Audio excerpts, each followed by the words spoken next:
Olá, hoje o tema é a dor de um estupro. Foi pedido por uma pessoa em 2020 também, e eu decidi não falar o nome dela, porque esse é um assunto complicado e eu achei melhor resguardar, tá? Eu acho até que ela me daria autorização para falar, ela não falou no texto que ela mandou.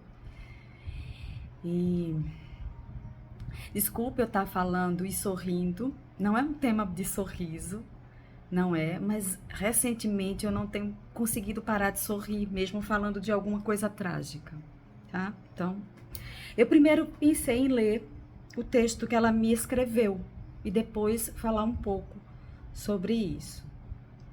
Então ela diz: Oi, Nanda, gostaria, se possível, que você explicasse que o estupro não fere a vítima só corporalmente.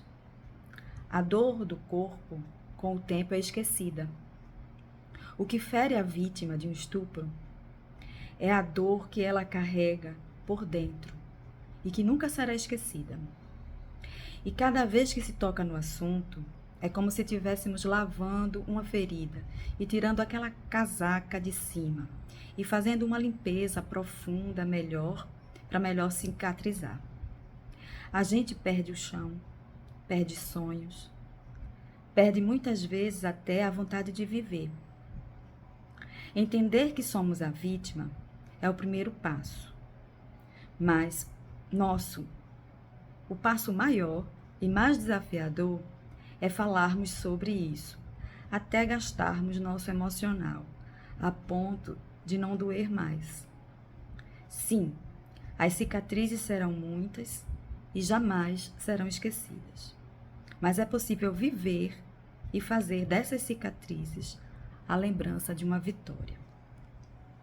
Ela termina de forma positiva e eu acho que seria interessante focar nisso. Mesmo que doa muito, mesmo que seja uma experiência trágica e que leve muito tempo até essa memória não ficar torturante, ela diz que é possível viver e superar tudo isso. Então eu acho que a primeira coisa é essa. E eu acredito que o pedido que ela fez, eu não cheguei a perguntar a ela o que é que ela queria, né? Mas assim, eu imaginei que o pedido dela seria para que as pessoas que estivessem ao redor, né? Quando uma pessoa, uma mulher, na maioria das vezes, às vezes acontece isso com homens também, tá? Mas a maioria das vezes é com mulher. Quando uma mulher ou um homem compartilhar essa dor, a pessoa saber que a coisa mais difícil depois do evento é ela falar sobre isso. Então, ouvir com atenção, com carinho, considerando que é uma verdade, não duvidar da palavra da pessoa, acolher isso, acolher que essa é uma dor imensa mesmo, e falar sobre isso também dói. É como se você estivesse passando pelo evento de novo. Então eu acho que é isso que ela queria, que as pessoas soubessem, né? Que é uma dor forte, imensa, e que precisa ser acolhida de uma forma amorosa até isso se transformar, porque é como qualquer outra experiência de vida dolorida, né? Não se cura da primeira vez que fala. Eu costumo dizer para os meus clientes, né, que se uma vez só de conversa bastasse, eu só atendia a pessoa uma vez na vida. E não é assim. Tem pessoas que levam anos. E veja, a maioria das minhas clientes e dos meus clientes não trabalham em estupro, tá? Eu já tive pessoas que trabalharam comigo essa dor, mas a maioria das pessoas que eu atendo não é de uma violência tão brutal. São violências também, são outros tipos de violência, mas são violências mais cotidianas, mas que a gente dizer suave, eu não quero aqui medir dor, né? Não é legal medir dor. Mas são coisas que são mais possíveis, não são tão trágicas de falar. E mesmo assim, As pessoas levam muito tempo falando disso. Eu também, né? Inclusive, quando eu fiz meu processo psicoterápico, eu sempre perguntava à minha terapeuta, a primeira que eu tive, né? Por que que eu sinto tanta dor, tanto mal-estar? Por que que eu tô tão atrapalhada se eu não sofri nenhuma violência, né? Porque eu não tinha sofrido. Até fui cavar isso para ver se, será que eu fui e me esqueci? Não, não fui. Mas mesmo eu que não sofri nenhuma violência drástica, trágica, eu também levei muito tempo para dissolver e tem coisas que eu ainda trabalho, né? Imagina uma situação como essa, que é um rompimento de tudo quanto é direito que a gente tem, né? Quando alguém força a gente a fazer uma coisa que a gente não quer, ou a gente nem está preparada, porque às vezes acontece quando a pessoa é criança ou adolescente, né? Então, quando a gente nem está preparado para se defender, ou quando adulto, quando a gente não quer, mas não tem condição de impedir, porque está sendo ameaçada de outra forma, às vezes com uma arma, às vezes por uma pessoa mais forte do que a gente, então não tem condição de impedir, fisicamente falando, né? Então, uma situação como essa causa uma dor contínua e posterior à violência física. E é como ela diz, né? Não dói só no físico. A dor pior não é no físico, porque essa passa, né? A dor pior é na psique, na alma. E essa leva um tempão e precisa ser falado, mesmo que doa. Então, acho que também tem um recado da pessoa que escreveu para dizer assim: não se cale.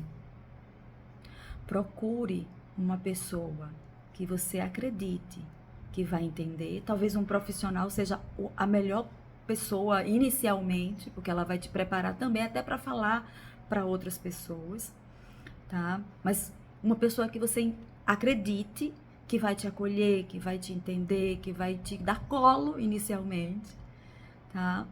E aí depois para você ir abrindo, porque falar é muito importante.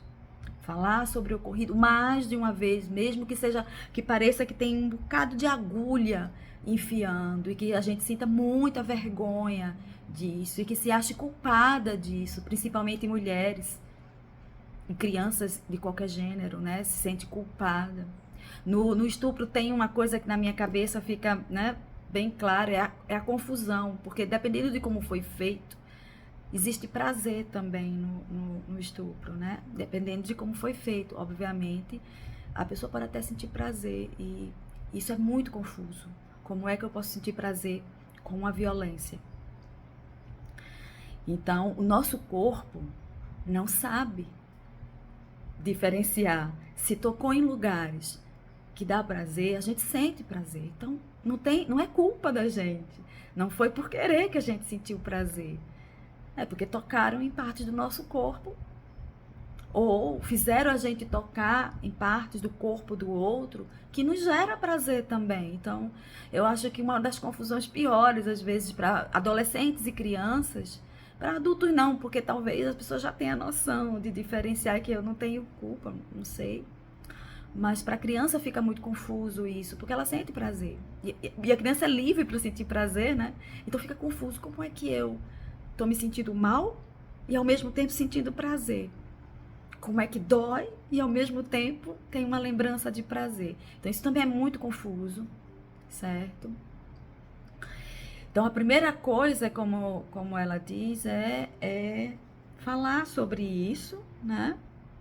Deixa eu ver aqui, como foi que ela falou de novo. Entender que a gente é vítima, né? Entender que nós somos vítima, mesmo que a gente não tenha conseguido parar a coisa, né? Mesmo que tenha sido repetido, porque tem uma outra coisa que acontece nessa situação de estupro. Às vezes é repetido por anos, né? Não, às vezes não é uma situação só, principalmente, novamente, com crianças e adolescentes, né? É repetido por uma pessoa da família, uma pessoa confiável, né? E que às vezes ameaça a criança, né? Ou adolescente. E, como eu disse, quando é criança e adolescente, ela não criou uma forma de se defender.